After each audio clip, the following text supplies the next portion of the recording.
Bienvenue sur We Upsell. Bonjour à tous et bienvenue, voici les sujets au programme de ce numéro.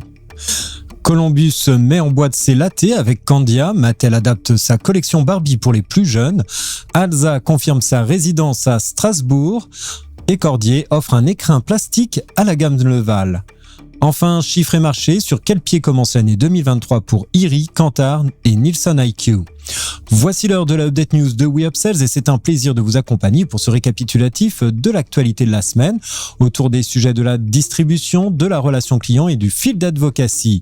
Avec le soutien d'Upsells, force de vente supplétive, nous traiterons des tendances, des derniers chiffres et nouveautés. On se retrouve juste après ça.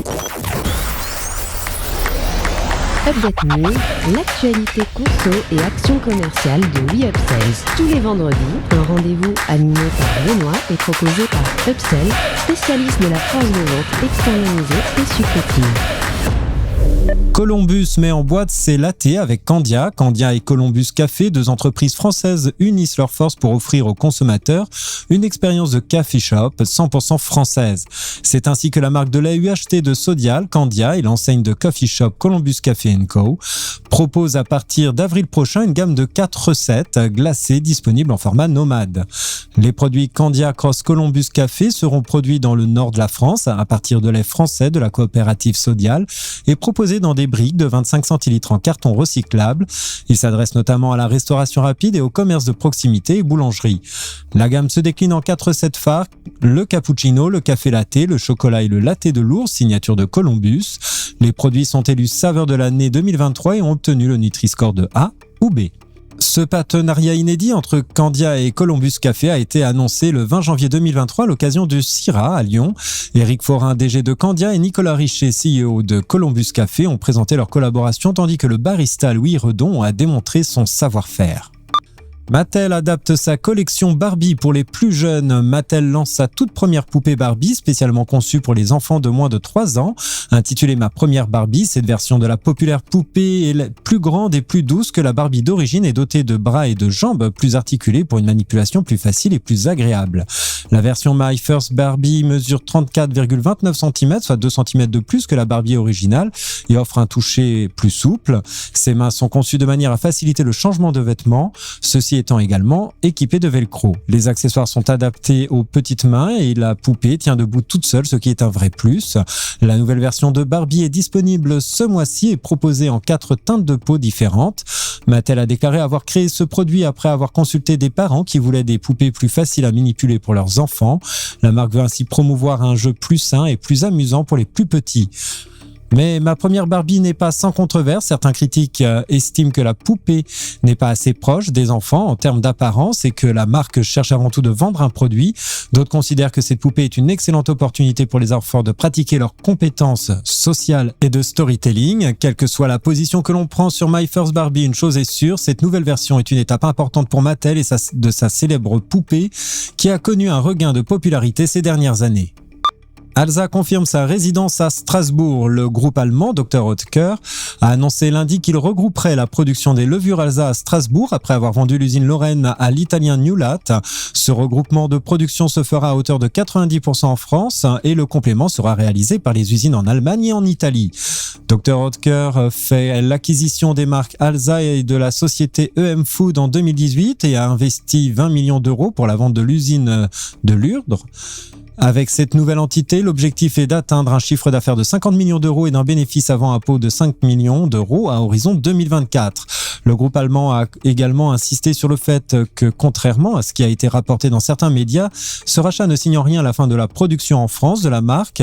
Au petit sachet rose, Dr Oetker a souligné avoir sécurisé l'emploi pour son site de Ludre, où tous ses salariés, soit 93 collaborateurs, ont été repris par le groupe italien. Le regroupement de la production des levures Alza à Strasbourg est un pas important pour le groupe allemand qui est en train de moderniser ses usines et ses méthodes de production. Cordier offre un écrin plastique à sa gamme Leval.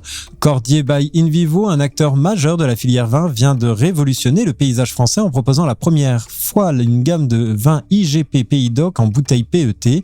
La marque Leval, qui a atteint 2,2 millions d'équivalents colle en 2022, a abandonné l'emballage en verre pour adopter le PET, étant donné la pénurie de verre actuelle. Ce changement de conditionnement n'est pas sans conséquence pour la marque et ses consommateurs. En effet, le PET est non seulement plus léger, plus facile à transporter et plus durable, mais aussi recyclable et recyclé. Enfin, la gamme Leval, renommée Leval Héritage, sera désormais fermée avec des capsules à vis en plastique Nova Twist. Le changement de pack de la marque Leval est une étape importante pour Cordier by InVivo, qui s'inscrit dans sa mission de cultiver une filière durable qui inspire les générations d'aujourd'hui et de demain. Avec l'adoption de l'emballage PET, le groupe montre son engagement à offrir à ses consommateurs des produits à la fois respectueux de l'environnement et d'excellente qualité. Enfin, pour finir, chiffres et marchés, sur quel pied commence l'année 2023 pour IRI, Kantar et Nielsen IQ. En 2022, la grande distribution a été le premier circuit de vente pour les produits de l'hygiène et de la beauté. Cependant, les effets de l'inflation se font sentir dans le secteur avec des consommateurs qui ont opté pour des produits à prix réduit, des arbitrages dans les achats alimentaires et les réductions des dépenses en loisirs et en habillement. Selon Kantar World Panel, les consommateurs ont réduit leur sortie au restaurant de 8% malgré la reprise du secteur et ont acheté 5 articles en moins en matière de vêtements et de chaussures. Les Français ont aussi choisi de faire des sessions de courses plus nombreuses mais avec des paniers d'achat plus petits. La recherche des petits prix est devenue systématique avec une préférence pour les marques distributeurs et une hausse des achats dans les enseignes discount et les solderies des stockers.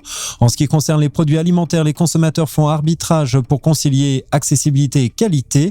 Les critères bons pour la santé et écologique sont les 2 et 3e critères de choix d'un produit derrière le prix et la promotion. L'impact du télétravail sur les comportements d'achat est également notable, une hausse des achats en ligne, une préférence pour les hypermarchés et les enseignes de proximité et une augmentation des achats de produits traiteurs en libre-service ou de plats cuisinés frais. En somme, l'année 2022 a été marquée par une adaptation des comportements d'achat face aux effets de l'inflation. Les consommateurs ont opté pour des produits à prix réduit, des circuits de vente différents et des critères de choix variés. Cela peut être une bonne nouvelle pour les marques et les commerçants qui sont en mesure de proposer des produits à prix accessible, des circuits de vente variés et une expérience client satisfaisante. Merci de votre écoute, nous nous retrouvons la semaine prochaine. En attendant, abonnez-vous à la chaîne et au podcast de WeUpsells pour ne manquer aucune actualité. Enfin, n'hésitez pas à commenter et à réagir sur les sujets. Les équipes d'Upsell et moi-même, nous vous souhaitons d'excellents moments à tous.